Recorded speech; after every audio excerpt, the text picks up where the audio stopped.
بسم الله الرحمن الرحيم، والصلاة والسلام على رسول الله محمد صلى الله عليه وسلم. أحباء المستمعين، اليوم قصتنا حلوة. تعرفوا قصة من؟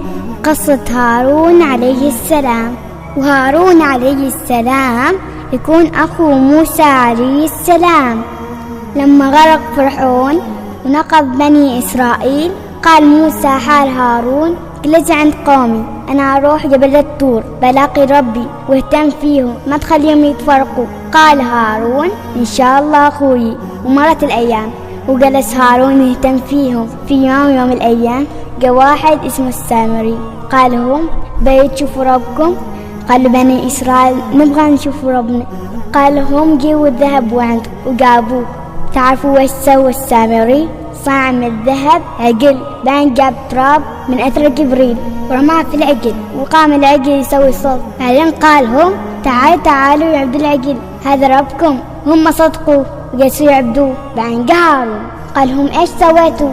ليش تعبدوا هذا العجل؟ هذا العجل ما ينفعكم، لا تعبدوا.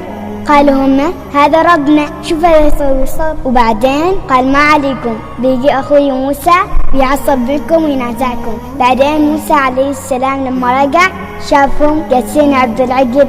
قال: هم ليش عبدتوا العجل؟ قال: هم الله سبحانه وتعالى وعدكم انكم تنتصروا.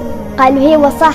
قالوا: بعدين عجب ليش عبدتوا هذا العجل؟ بعدين راح عند أخوه هارون، مسكوا من الراس ومسكوا من اللحية، وقال له: ليش ما منعتهم خليتهم يعبدوا العجل؟ بعدين قال هارون: أنا نصحتهم وما بغيت أتركهم واروح عنهم واجي عندك، بعدين تقول لي ليش تركتهم؟ وكان هارون ما يعصب، هادي.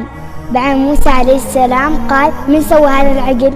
قالوا: ذاك السامري. بعدين راح عنده: ليش صنعت لهم عجل؟ انت تركتنا ورحت، قلت أنا أصنع لهم إله.